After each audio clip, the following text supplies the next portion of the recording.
Oh, yeah.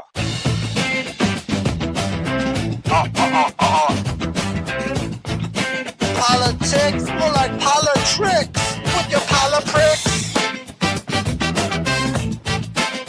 Oh, yeah. Politics with your polipricks.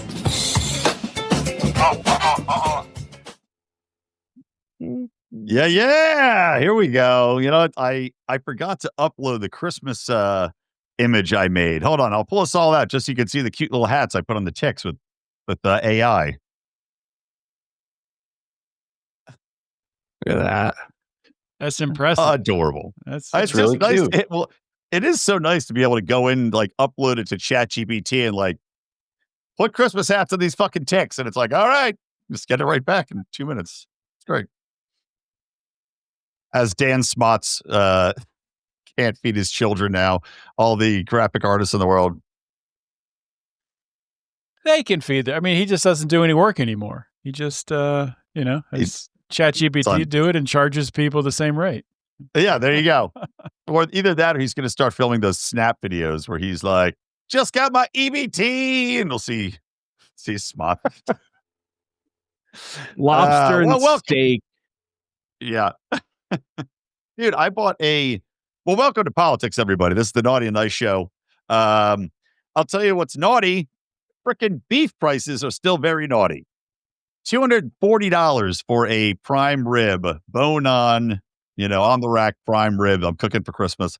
I mean, I got a big piece of meat, but that is a lot of money. How many pounds are we talking? You do. I think it's like, I don't know. God, good question. It's probably like 9 pounds. So it's a lot. It's a big steak. But I like to be able to eat that for days. That's my Christmas tradition is eating big steaks and then taking big steak deuces. Well, I think you need to take a lesson from John, from Odie, because he hunts his own meat right there. He's got some naked deer in his garage that he can do anything he wants to it. It could eat it. I got the scars to prove it. Except butcher it without getting kicked in the head by a dead hoof mark. A reindeer, for the season.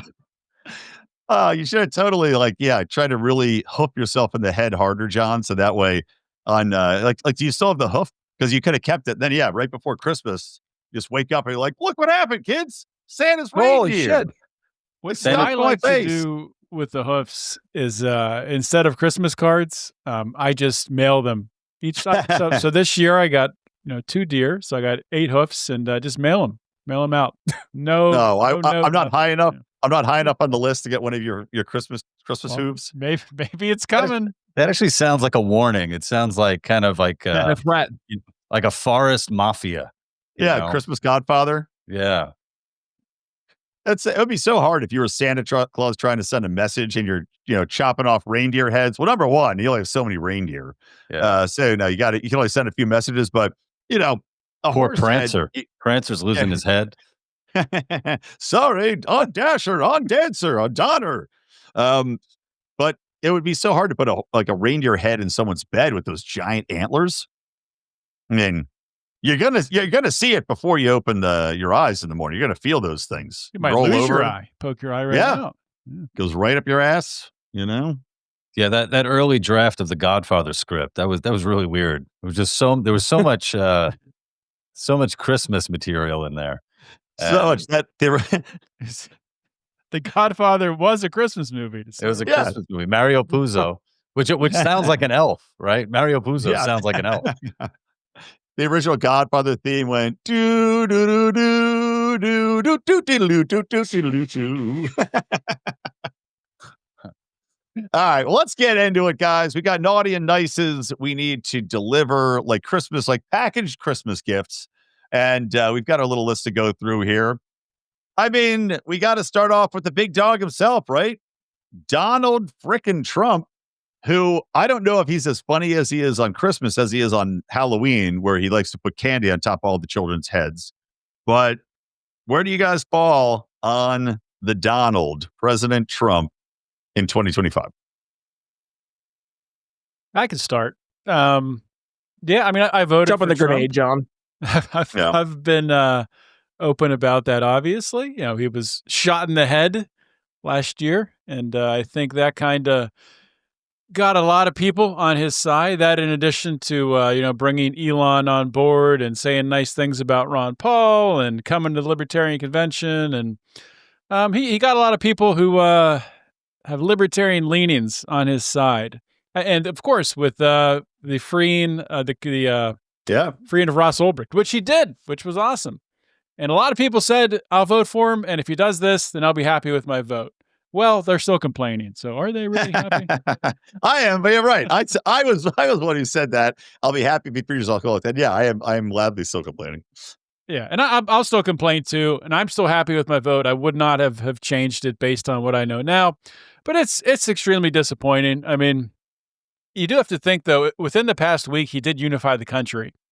I don't know if you guys saw this, but his tweet after Rob Reiner died, literally every person in the country on both sides said it was the worst thing you could possibly say after someone dies. So he was managed to bring us together that way, which was nice. He's like I've said before, DEI, the woke stuff. He's kind of curbed that to a certain extent, and especially in corporate America, seems like that's kind of being peeled back a little bit. Academia, that's pretty entrenched. Disappointing, obviously. I'm sure I'll leave some space for you guys. The wars, that stuff, disappointing. I got to give him a naughty because there was so much potential, and he's just kind of gone off the rails. Yeah, that's the entire context of why he's on the naughty list for me. Because, man, I had at least I had lower expectations. I think we all kind of did, but man, they weren't that low. Right? Like, yeah, we got some good stuff done, but a lot of it was all via executive order, which means it's going to get reversed as soon as somebody goes into the White House who's not got the letter R next to their name, right? So there's that piece. Plus, Congress has been so ineffective. Mike Johnson is such a pussy. He's not actually doing anything productive. You have folks like Thomas Massey who are actually out there fighting the good fight, and then trying to actually hold the campaign to their promise of releasing the Epstein files, specifically looking at folks like Kash Patel, who went on how many podcasts saying this is like one of his number one issues, only to be like, yeah, there's nothing there. No, and Epstein absolutely, no doubtedly killed himself. That this just burns so much trust with the base, and then just factor into the entire equation the relationship with Israel. Miriam Adelson giving $250 million to the campaign and joking, kind of wink, wink, nudge, nudge. But are we joking that they're trying to get Trump to go for a third term now, and that she's saying that she's working with Alan Dershowitz to try and make it so it's legal? Like, this is so profoundly disappointing. And I think, to your point, John, it goes back to because there was really high expectations. We went into this with what an awesome coalition, right? Like, you had Elon Musk and the tech bros, you had the RFK, Nicole Shanahan, Maha moms, you had folks like Vivek Ramaswamy. It just felt like things were really going in the right direction. And then it was just misstep after misstep with Trump and the administration. And then when Charlie Kirk was assassinated, I think that really just it fractured those coalitions. And it was all, I think, not all due to Charlie Kirk, but a lot of it, the warts of the Trump administration that we were kind of like, oh, okay, right? Like, once the coalitions started to fracture, I think those warts really started to get more and more exposed. But naughty, coal for Trump. Not the good, clean coal either that he likes. It's the bad, dirty coal. I'm sort of at the point where I'm wondering if I'm naughty, because it seems like I'm being punished for everything that's happening, especially when it comes to, before we started rolling, McWilliams was talking about, how much steak was, or what we were rolling. I forget if we were rolling. We were rolling, yeah. But my God, everything is so expensive. And here's the secret. Just because you pay more for something, it doesn't make it better than when it was cheaper. It's the same stuff that you're paying for. So maybe I'm being punished. Maybe I've been I was a naughty boy by casting my ballot, for the man who hates Rob Reiner, a man who I love. Yeah. So that's where I'm at on that. Yeah. Well, I will also say naughty. I mean, you guys covered a lot of the bases here. Damn, I have to turn a light on. It's getting real dark and rainy in LA, which I like for Christmas time. You guys said pretty much everything I was thinking. I really want to harp on, though, the Trump trying to oust Thomas Massey again, like this feud attacking him. Massey's the most principled motherfucker out there. He's one of the best we've got. He's actually doing things to try to bring down the prices of beef with his Prime Act, trying to give local farmers a better shot and break up the centralized meat industry. Trump trying to primary him, getting all these people to try to attack Thomas Massie. That was another time. I would say 2 times, other than the paid MAGA influencers, the country, for the most part, not the biggest lefty Democrats and not the MAGA paid people, but when Donald Trump was attacking Thomas Massie as well, and I can't remember exactly what issue it was on. It might have been reining in war powers. It might have been something else, but whatever it was, everybody was like, this is not the fight, Donald. This is not a fight you're going to win. You're not going to primary Massie. Stop attacking him. He's the one guy that's speaking up and fighting for freedom. So, yeah, Trump, absolutely naughty and massive disappointment. All right, let's move on and talk about Joe Biden. Former President Joe Biden. Where do you guys fall on Joe? Just let the man be. Yeah. Let the spirit. Let the spirit of Christmas past just be, man. Joe Biden is more like the ghost of Christmas future right now, if we're being perfectly honest, because he looks far more like a decrepit skeleton that's going to point at a grave and tell you that you're in it, even though you're standing next to him alive. And what has he done this year? Really, I mean, he went behind the scenes. It was announced he has cancer. And then I think he went on the No. That's his son. That's his son, Hunter. That's not.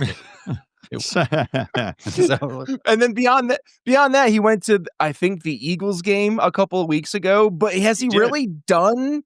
Wearing a 2022 losing Super Bowl hat, by the way, at the Eagles game. So also unintentionally hilarious. Yeah. Oh my God. Like, Joe, who's watching Grandpa again? Can somebody dress this man properly, please? Did he steal that off an African child when he went to Africa? Oh God, that'd be great. Yeah, all the losing Super Bowl championship shirts that they give away. How did he stumble upon that hat though? Like, genuinely, you don't just get the Eagles aren't going to be giving that hat away at the stadium. Did they tell him that they won? And they just that'd be amazing. In his world, like the Eagles are the champions from that year. Hopefully, but give him the hat from last year. Because they won exactly. They won. You were in office when they won. Like, why do you have the winning hat? Did they go to meet you? Well, actually, no. I guess they went to meet Trump, right? And half of them went, and half of them didn't. That's right. I remember because people were mad at my boy, Penn State's own Saquon Barkley, was like, I'm going to go meet the president. I don't care. Like, I love that, by the way. Saquon, nice. You get a nice Saquon Barkley. He is a nice guy. I think Biden, I'm giving Biden a nice only because I don't think he was in the purview enough to do anything naughty. Like, there's nothing overtly negative. I have the same take, Brian. I'm also giving Biden a nice because if you can't stand trial because you are mentally deficient, I don't see how he can give you a naughty because you were not there. He was mentally completely checked out. We don't know what he was there for or not. So I give him a nice because he just seems like a guy that's happy to go along, smile, smell some kids, and give the auto pen all the power. I will also give Biden a nice because I didn't go on The View and essentially say that he would have done better than Kamala if he had stayed in the race. I think he did. I think he would have. Honestly, I think he would have. I think so too. You think so? I do. Yeah. I just don't think people could unsee that debate performance. His brain was so obviously mashed potatoes. And I just think there are so many people we all say it in sales, right? Once you see it, you can't unsee it. Like, there were so many people who couldn't unsee that. I'm on the fence. I think Trump would have still destroyed Biden. Would it have been as close or not as close? Would it have been closer? I don't know. I'm on the fence on that. I think Trump would have won, but I just think the people that were voting for Biden and still want him to stay in after that fiasco, they weren't voting for him. They were just voting for the machine behind him, and they knew it. Mm-hmm. They were voting for the people in control of the auto pen. Right, exactly. They were like, we need those people here now more than ever. But I think 2028 is going to be awesome when Kamala and Tim Walz run again. You got to play it back, do the same thing. We're going to be we're going to be 4 years older, a little bit more mature, and it's a cool throwback. Tim Walz and his army of Somalians. Well, they're not even going to run; they're just going to take over. It's going to be marched from city to city. Oh, did you guys hear? I saw a thing today about Hunter Biden possibly being in debt of like $15 million or something like that. Did people return his paintings? Well, yeah, right there. That's what I'm wondering, man. I fucked up. I bought all of his paintings. Oh shit! I thought it was gonna. It's like you bought the Hunter Biden NFT, didn't you? Oh, bought it all, man. That was a fun time when NFTs were a thing. God, but it's stupidest investment of all time. So was that four nices for Biden? COVID. Was that four nices? Yeah, 4 nices. Yeah. Keeping track. Wow. This is the part of the podcast we get called a bunch of lefties because we just gave Trump a bunch of naughty and we gave Biden a bunch of nices. Yeah, so get ready for that. That'll be fun. I'm trying to think. Let's see. For the sake of time, I'm gonna eliminate a couple of these. Lions of Liberty, more like Lions of Liberalty. Okay, this will be an interesting one. I think it'll end up one way, but there's an interesting argument about this. All right, Maduro in Venezuela, who, by the way, has just released a video supposedly arming the people of Venezuela with AK-47s against a potential United States of America invasion. Where does Maduro fall for you guys? Lou, why don't you start? I feel like you haven't started yet. Yeah, I think naughty. I think Maduro is naughty. I don't like him. I didn't vote for him. I'm not voting for Maduro. Yeah, it is wild to see people, arming their, whoever he's giving the arms to. He's definitely not giving it to any of the, coalition political parties that want to see him gone, right? Like they're gonna get the bullet last. I guess that might be, how this thing works out. But either way, definitely naughty. All this talk about going to war with Venezuela. What? I don't want that. Yeah, and I mean, are we gonna, I don't know how many of the, desperate cocaine fishermen have been put down, but it wouldn't be nice to see a war, especially in this in the Western Hemisphere. It would be very silly, but still a naughty guy, I think.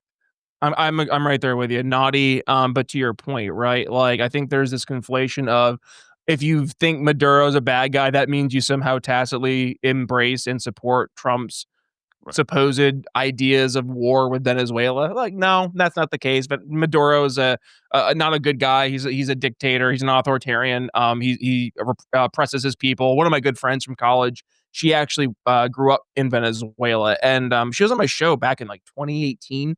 And we were talking about the tragedy in Venezuela and just like what she's seen over her lifetime and telling the story of, from her parents and being so well off to watching as like people who were how fast it happened. People who were so well off all of a sudden finding themselves in poverty like overnight because of hyperinflation. And a lot of it due to the Maduro regime and the communist regime. 100%. Yeah. And this is something like bad guy, naughty list, 100%. It was crazy to see. So I this video, I don't know if John's got the video queued up down there or not, but I'm not sure what you had video queued up. I don't know if this is the one you're talking about. I got to play this one. This cannot actually be a video of them arming civilians, but I had to share it because it's hilarious. Okay, let's see it. Yeah.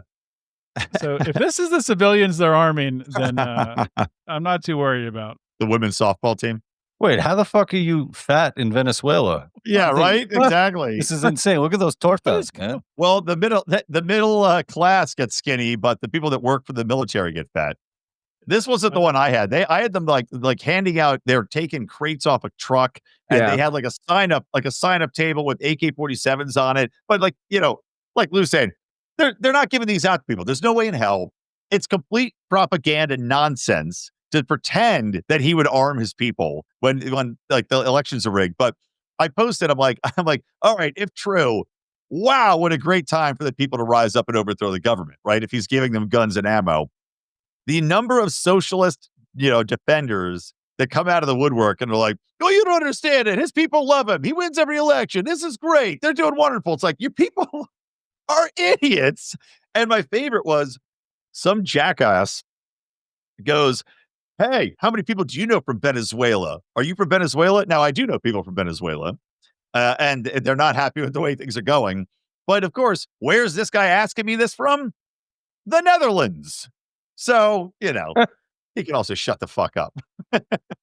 Yeah, I actually know a bunch of Venezuelans too, and I haven't talked to them in a couple of years. I used to work with them. But previously when Trump ran, they were like big supporters of him. I don't know how they feel about him now. But yeah, like it's the history. We were talking about this on our Mufasa call last night with our top Lions of Liberty Politicks.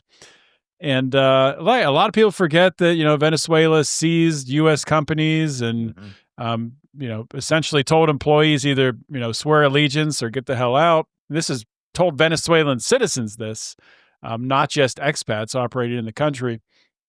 And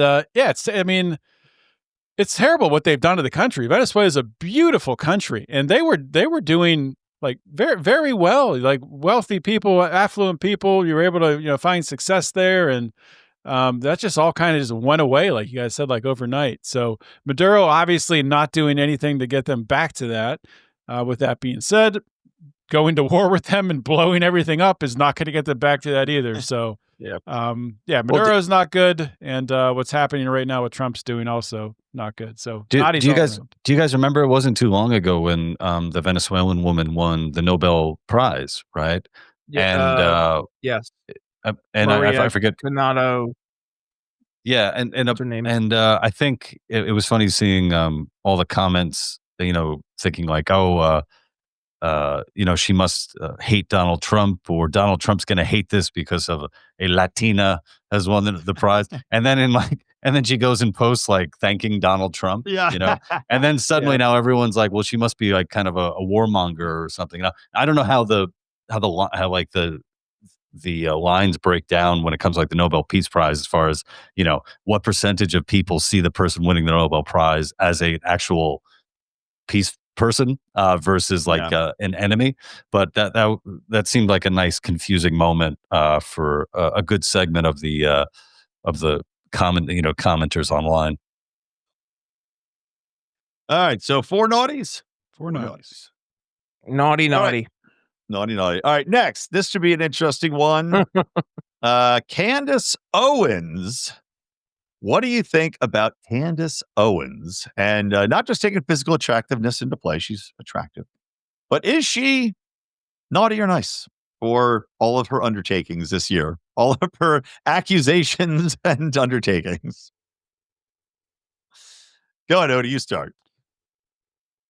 Yeah, I mean, I'm not a fan of Candace Owens. I think that she is a propagandist. She's a professional conspiracy theorist who is using the death of her supposed friend Charlie Kirk in order to grow a huge audience. I don't think that she has good intentions with what she's doing. I don't think she's just asking questions. And with that being said, I do agree with some things she says, but, throwing every conspiracy literally that she can think of out there, from Egyptian planes to the U.S. military to Donald Trump himself to Erica Kirk to Israel and somehow people still take her seriously after throwing literally everything against the wall for who's responsible for killing Charlie Kirk. And Candace Owens is someone who used to work at Turning Point as a communications director. She did work there around the same time that Charlie Kirk met Erica, and they started dating. Maybe there's some jealousy there. I don't know. From what I understand, that friendship kind of fizzled out between Charlie and Candace. They did text a little bit, but they weren't like the bestest of friends, texting every day or every week. So that's kind of the perception she gives off, which I don't think is reality. I think, but more than anything, I think she's really damaging discourse between intelligent people who do want to just ask questions, who do think the FBI is, you can't be trusted. And it kind of pushes everyone into this like crazy Candace camp. It's like, wait a minute, I'm over here just saying like we do have questions, but I'm not with this insane lunatic. So yeah, she's naughty. All right. I think there's an approach to take with like Megyn Kelly, right? Like she's approaching it in a much more, I think, palatable way. Like, yeah, you can ask questions. You can question the official narrative without insinuating all the nefarious conspiracy theories that Candace has really gone out of her way to do. To your point, John, right? To really help boost her subscriber numbers as well. And that's been an obvious consequence of what she's been doing here over the past 3 months. And I think for that, she deserves a big fat naughty. A big fat. Well, she's married now or engaged, so she'll be getting some big fat naughties. I don't know if he is a big fat one, but yeah. But she is married to the former co-founder of Parler, I believe, that social media app that had a bright, quick existence there. I did not realize that. I just saw that recently. Apparently, he's never. I forget his name. He's never worked. Well, I guess founding Parler could be considered. Must be nice. Yeah. So jealous of these people that never work. All right, Lou, what do you think? Well, you guys know me. I'm a Zionist shill, so I'm going to go with naughty for sure. $7,000. That's it. Please start paying me. I've been shilling for you people for a long time. At least invite me to a bar mitzvah. Fuck. God. Yeah, but I'm gonna go with naughty. There's just so much stuff that I guess I can believe has come out of her mouth because why be shocked by anything? But stuff that I think is particularly nasty. I think the other day she held up like a book that has quite a bit of kind of stereotypical anti-Semitic tropes to it. I don't know if the book's on the same level as like a Protocols of the Elders of Zion, but some wild shit in there. And I don't like it, especially, I think, are we still in Hanukkah? Was Hanukkah over? I think it just ended, right? It just ended? Okay. So. During Hanukkah, I especially didn't like it. And now I just don't like it. During Hanukkah, we should have done menorah or menorah instead of naughty and nice.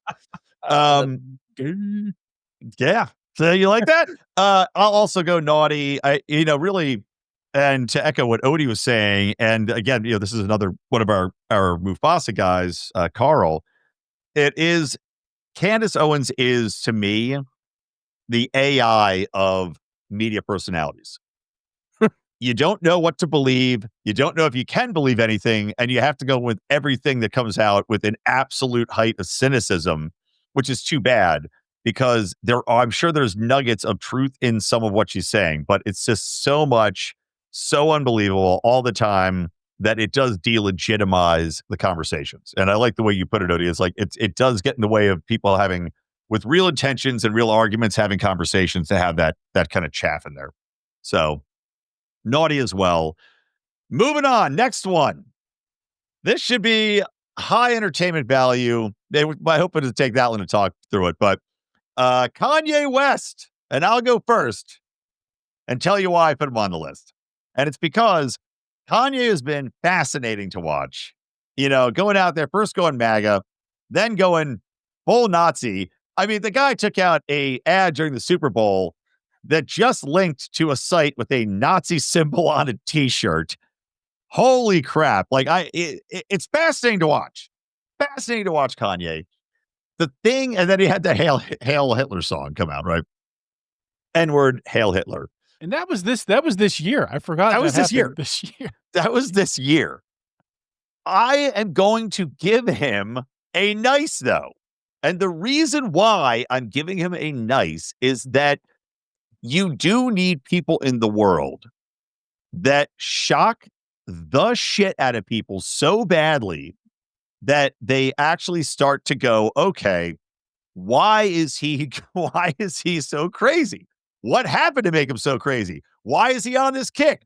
What's behind it now? Like, I mean, it opens up people to question what's going on, what they've been fed, who's controlling narratives, what people are like on meds versus off meds, what's going on with the system as far as deciding who gets to see their kids and who doesn't, because apparently that went into a lot of his breakdown, is being denied access to his children. So I'm going to give him a nice, even though all the anti-Semitic shit is not something that I am a big fan of, because again, it probably just drives people to defend, Israel and everything about Israel way more than they should. But I'm giving him a nice for being a world shatterer. Can I jump in on that? I just want to say, I don't know if I can give it nice, but he's obviously quite a talented guy where he can make a song called Heil Hitler so catchy that it's in your mind. And they did a new one with Merry Christmas version too. Did you hear that one? No, I didn't. Right. I didn't hear that one. Oh yeah. And with Merry Christmas, do. Wow. I think that's just AI, but it's very catchy. I've been listening to it. So when it reminds me, like years ago, like I think it was back in the 90s, I watched a documentary on HBO about neo-Nazi skinheads in the US, and they were all like these like punk hardcore bands. And I saw the documentary once, but I still, after like 30 years, have like those songs in my head. And it's like, that says you got a good songwriter there, right. I don't dig the hate, but those guys have some talent. But what was funny about when Kanye came out with his song, I posted about it. I said, who really finds this song offensive? Hitler. Yeah. And dude, the amount of people who came into my mentions saying like, no, Hitler would love this. Hitler would like Kanye. And I'm like, really? Like man, people are really making an argument that Adolf Hitler would like Kanye West. And it was this black man is pretty okay. Line up all the front lines. Let him have his way with them. So for Hitler, he was not naughty at all. He was nice, I guess. Yeah. That would be a funny AI video to make with Hitler and Kanye like hugging. Yeah. Best friends on the swings together. Yeah, I don't know what I want to do here. I'm just going to start talking and see where I end up. But I do. It's always a good idea, right? Yeah, right. Especially when you're talking about these kind of topics. I do agree with what you said, Brian. Like there's something that's kind of refreshing. I don't know if refreshing is even the right word. Something that is, it's not overly filtered. It's not this perfectly scripted stuff you see on Instagram and all these reels that people put together that are fake and just designed to get downloads. And it's a guy who is mentally ill, very extremely talented, maybe one of the most talented songwriters and creators in that space, at least. Literally everything he creates is a banger, like no matter what it is. And and he's clearly mentally ill, clearly, whatever he's going through is whatever he went through in the past. It came out like, I think there was some sexual abuse that between him and his cousin or something that he talked about. So he's been through some crazy, crazy stuff. And being around the Kardashians, I'm surprised he's even a man still. We saw what happened with Bruce Jenner. So I don't know. I'm gonna give him a nice, because I kind of feel bad for him. You can see the guy's crying out that he needs help, and he's obviously not getting it. Maybe he doesn't want it. I don't know. Maybe he doesn't want help. But I don't know why I said nice, but I did. I'll be the lion. I'll give him a naughty. I from a strict messaging standpoint, you cannot be not just like an openly like pro-Nazi human being, but like cheering openly Hitler and be taken seriously in any political arena or arena for that matter. And I think that leads to like, some people looking at anything that would come from him in a very unserious way. So I think I just for that matter, I have to go with naughty. All right. Lou, it was Lou. What was Lou? I'm a naughty on that too. And to piggyback on what Brian said too, there's something that's kind of happened like in our cultural, or I guess like kind of our side, where we're naturally outsiders. So outsiders are more inclined to listen to people who are called crazy or have out there ideas. But just because of that, it doesn't mean that, we can't say like, yeah, man, we'll listen to you say, but what you're saying is patently wrong and offensive and bad. Like, it's sort of like I feel like a lot of people feel like they're losing like kind of their street cred in a way by like coming out and saying like, no, like, Fuentes and Owens, like, yeah, they're anti-Semites. Like they've said anti-Semitic shit. Like own it, and then they're having an impact on the culture. Okay, we can discuss that. But it's sort of like, I don't know, twisting oneself into a pretzel to kind of like defend really out there bad shit is annoying, I think.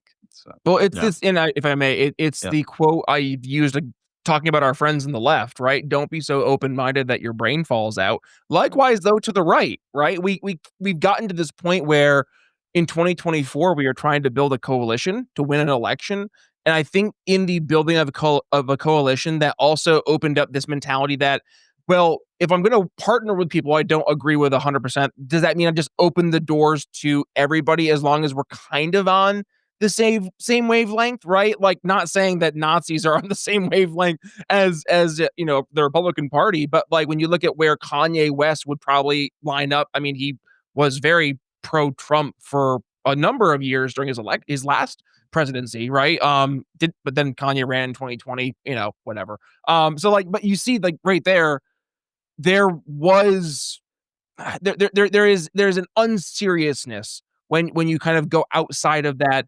3x5 card of allowable opinion. Not to say that you shouldn't be allowed to have the ability to say that stuff, but like, just because you can doesn't mean you should just embrace them without question. Yeah. Well, let's go from Kanye to the anti-Kanye mirror image, the negative image, Ben Shapiro. Whoever popped that in our shared doc, go ahead. It was me. I just watched that Ben Shapiro speech at Turning Point, and I've heard folks like Tim Pool who have gone on their show saying Candace Owens is going to be the reason that Donald Trump and the Republicans lose the 2026 midterms, and you see this blaming on Candace Owens for the schism in the larger conservative right-wing movement in America right now, especially in a post-Charlie Kirk world. And when you listen to Ben's speech, especially this speech at Turning Point, it opens the reality to, no, it's folks like Ben who are trying to play gatekeeper, not, again, trying to keep out just bad ideas, but literally like trying to fracture off vocal parts of the movement just because he disagrees with them because of the question around Israel, right? And this is where that sentiment actually feeds into, I think it was what Megyn Kelly said, where she was like, no, it's folks like Ben Shapiro who are breeding anti-Semites, because in the way they approach discourse, if you're not on board with me 100%, you're the bad guy. So because of that, I'm going to give Ben Shapiro a naughty, but I don't think you'd mind because he doesn't believe in Santa or Jesus. So there. I don't know. Mike and then didn't talk. Oh yeah, I feel like I've been. I really feel like I haven't really kept up with Ben Shapiro all this year. So I guess I have to take not a mulligan. What is it like? I used to watch a lot of his stuff, in years past, but this year I haven't really kept up with him. So I don't. I'll back Brian up in that he's pissed me off because he will never admit that Israel can do anything wrong ever, and will constantly and anybody that criticizes him, he calls anti-Semitic. It's a get out of jail free card, as you said, to delegitimize any arguments that go counter to his arguments, any opinion he doesn't like. And I can't remember exactly what it was, but somebody on Twitter was talking about this and pointing out, like, Ben Shapiro just went out there and said, America is the best place in the world because of free speech. And then, in the same exact speech, basically said to censor anybody that's saying shit about Israel or Jewish people and complaining. So, yeah, his Zionism is, I find it just so over the top. And definitely, I agree with your sentiment 100%. These people do not understand that you are creating the new Kanyes with your rhetoric, with that unapologetic, nobody can talk about any problems or acknowledge any issues or any humanitarian problems with what Israel is doing or what the Jewish, what AIPAC does, pressuring our politicians and having so much sway. If you're not allowing people to think and see what's in front of their face and is patently obvious, and you want to censor that speech to the point where 2 different bills had to get slapped down trying to censor speech that are on anti-Semitism, you are missing the fact that you are pissing people off and creating exactly what you're trying to suppress. Naughty. Yeah, and for Brian, for McWilliams and I, it's not going to look good giving Kanye a nice and Shapiro a naughty. I know. We might get entered in Anti-Semite of the Year and take that away. Well, Candace Owens will have us on her show. There you go. She might. We'll pop onto her radar. Who are these guys? Blow her up. We'll But I mean, I've never liked Ben Shapiro. I've never liked the way that, like when you look at with him going to college campuses and talking to students and the way Charlie Kirk did it, Charlie Kirk did it in a very direct way. He would make sure to understand their argument. Even people that were called him names, he would thank them for coming up. Ben Shapiro just looked for, sort of the dumbest people to attack and, didn't really get into philosophy or anything, just would, pretty much. Ben Shapiro destroys. Outscream them. He just yells stats at them as soon as he can find some little chink in the armor to go into. The way Ben Shapiro argues actually reminds me of the way most leftists argue, which is avoiding the main topic in order to find a gotcha moment that they can focus on. Yeah, which I hate. I hate people who argue that way. Although here's something just like a trip, down memory lane. I mean, it was Ben Shapiro and Ann Coulter that all those riots at Berkeley happened. Just think about that. Like millions and millions of dollars of damage were done to stop Ben Shapiro from speaking. So it was a real crazy world that we lived in there. And I wonder, as you guys are bringing it up, what kind of influence will Ben Shapiro have, down the line, 5 years from now? Is that going to be a big change? Because again, he's the guy that leftists were rioting in fucking Berkeley to shut down, to stop him from speaking. That's how powerful they perceive that his message was. So it'll be, interesting to see. Now you might have young people on the right rioting to keep him off their campus. It's crazy. It's crazy when you look at how things change over time. But yeah, I got to give Ben Shapiro a naughty. I don't think. And I do think that he will try to get his way into Turning Point and try to take it over. I do think there's some truth to what Candace says there. Doesn't mean that he's responsible and Israel's responsible for Charlie Kirk's murder. The other thing with Ben Shapiro that I can't stand is he's the poster child for this, where Israel is a people, religion, it's a government. And if you criticize any part of that, if you're criticizing just the government, if you're criticizing Bibi Netanyahu, what he's doing, then you're criticizing all of it. And you're an anti-Semite. So I can't stand that. Agreed. All right. So that was Ben Shapiro, all naughties, right? 4 naughties. 4 naughties. All right. We have time for one more. I'll let you guys pick which of these 3 we should do to wrap it up. I took Thomas Massey off because he's obviously, we're all going to give him a nice. Disney, Matt Walsh, or Megyn Kelly? I would probably say Matt Walsh if I had to vote. Okay. I would go Disney. This could also be like a fuck, marry, kill. We could. Oh wait. Well, I think we know which way that one's going. I was gonna say, just everybody, you monsters. I know. There's really no other choice, right? I mean, right. We're all straight guys here, right? Yeah, so. Absolutely. And if I'm not, I will be when I'm done with Megyn Kelly. All right, so Odie, you can be the tie-breaking vote. Which one do you want to go with between Disney and blank on his name right now, Matt Walsh? I honestly don't have a strong opinion either way, but we'll go with. I want to hear about Disney. What I'm assuming Brian hates about Disney, so let's go with that. Let's hear it. Oh, I'm a dad, right? I think we're all dads here, right? And especially as my daughter's gotten older and started to watch more and more of the kids content, right? It is tangibly, noticeably obvious that there is more social programming into Disney content in a much more left-wing perspective, even from like just going onto YouTube and watching the stuff that we grew up with, right? So what I've gotten to doing is we will only watch like Little Bear from the 1990s on YouTube, or Franklin, or those classic, like the old Blues Clues with Steve, right? Because I've seen the content that comes out on Disney, like the Disney Channel for kids, and then the content's coming out in the movies, and it is all predominantly left wing or left coded. They are insinuating, oh, Billy's got two dads, right? Like, no, don't include that in kids scripting. It's not necessary. And then on the other side of it too is just the fast-paced movement of the modern children's content.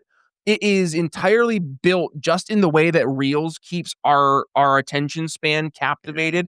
That's the way they've developed these kids shows. And it's like, it's cocaine for these little kids' brains. And to see the pacing of older shows versus the newer shows, I mean, you put one side by side, it's night and day. Little Bear will be on one scene for a good 20 seconds before the camera moves. You put on any modern show, they're going to go through like 7 or 8 different screen transitions in that same time period. So Disney gets a big fat naughty from me as well, especially being a new dad, and seeing my kid get into more and more content. Like, I shouldn't have to be the policeman of a trusted brand that we had for decades given, like the trust in favor of giving us good like content to give our kids. And now I have to babysit them. It's exhausting. So Disney, thumbs down, naughty. Yeah, I'll agree with that. Because I have the same thing. I also do that tactic. My wife and I agreed on that, especially in the morning times. It gets the kids too riled up, or before bedtime, we will put on, Little Bears, definitely one. The old Berenstain Bears, Berenstain Bears, to be clear. Not the Jewish. What is it? The what effect? The Mandela effect. The Mandela effect. The Jewish effect. That's because you think it's Berenstain Bears, but it's not the Berenstain Bears. So the other thing I thought you were going to bring up though is that and this isn't just on Disney cruises, but I know Disney did it. Is Black Santa Clauses going on? Different malls and different things, and I know Disney pushed this out there as well. In addition, of course, to having a man dressed as a woman at its theme park this past year with a mustache working at the Disney Pretty Princess Parlor, which I thought was absolutely out of bounds. But I'm curious, and I'll give Disney a naughty, to be clear. I'm curious where you guys fall on the Black Santa Clauses, and I'll give my opinion quickly, which is I don't give too much of a shit if they want to make a Black Mrs. Claus, because Mrs. Claus is more of an invention that was pushed into the zeitgeist, right? Like, okay, Mrs. Claus, more of a story thing. Santa Claus was white. He was a real guy. He actually existed, and he's fucking white. What are we doing here? If you have a black kid or Hispanic kid, it's okay to have Santa Claus be white and come to your house. And to swap it out is ridiculous and stupid, and I really don't like it. Like, if you want to sell a product with Black Santa on it, and you want to buy a Black Santa thing for your house, okay. And if you want to pretend to be Santa for your kids, I get it. But can we please stop pretending? Have the respect to put on some white face. Come on. Yeah. But like, seriously, can we stop pretending that there's that Santa Claus isn't a white guy? He's a white guy. Can I voice my opinion in this clip? Yes, go ahead. I think I need to pull do I have to share it? I'll add it. There you go. Yeah, there we go. I got Stanley tickets to see Lewis Black for his birthday. Might not have been the best idea. I don't want no Kwanzaa wreath. I don't need a dreidel in my face. That's its own thing. And who's that Black Santa for? I don't care. I know Santa. There you go. Black. I could care less. I want Christmas. Just give me plain baby Jesus lying in a manger Christmas. Thank you, Stanley. A fucking man. It's ridiculous. And I haven't seen, I'm sure they've had like Santa's worked in. Like, I bought a Black Santa toy at Target by accident, so I know they're slowly working in. But this year I've seen it a lot pushed out there. And I don't. That's because you don't see color, ridiculous. Brian. It's like, I didn't even realize. I got a Black Santa. That's right. Well, now I'm wondering, with all of the, black women who've been fired from federal jobs, if there's going to be an uptick in Mrs. Claus, Yeah, black Mrs. Clauses. And I have to say, look, a lot of people will call us, like knuckle draggers or, anti-woke. I mean, McWilliams, that was a pretty woke stance you took there. He's like, look, I am more than happy for the wife to be a woman of color, right? But when it comes to the man, he needs to be he needs to be a jolly old white guy. Yeah. I mean, it's like the elves. The elves are kind of shoved in there. Make the elves black. Who cares? But not Santa. Santa's white. Well, I will say this, watching the Macy's Day Parade, which I think this is at least the second year they've done this, where you have your traditional white Santa Claus, and I'm watching with my daughter, and you have Santa and then Mrs. Claus, and it's an Asian lady. And oh, interesting. And my daughter's like, oh, that's Mrs. Claus. I'm like, yeah. Mrs. Claus. Mrs. Claus. Yeah. What they should do is to have Santa, the white Santa, and then they have the black Santa on the ground behind him, like his shadow, like Peter Pan. It's just a black Santa shadow. What? We should have ended the show 1 minute ago, and we all would have been going into the living out the rest of the Christmas season and going into the new year without any worries about work prospects or anything. But no, we had to hold on for that 10 seconds, and here we are. What? It's a Peter Pan reference. It's not racist. That was the old Rand Paul criticism. Just 5 seconds earlier. Just stop talking 5 seconds earlier, and it would have been a great point. We had a song. You got it. Rand Paul 1 sentence earlier. Just stop talking 1 sentence earlier. All right. Well, there you go, guys. Let's wrap it up there. Merry Christmas to all. Thank you, guys. To all of our politics crew here, John Odermatt, Lou Perez, and Brian Nichols. I, of course, am Brian McWilliams. And Merry Christmas, guys. Happy New Year. Love you all for doing the show with us, watching the show. Love my co-hosts here. So thank you for being a part of the show. And if you have any final thoughts, please share them now. Otherwise, I will take us home. Merry Christmas. Merry Christmas. Merry Christmas. All right. Oh, yeah.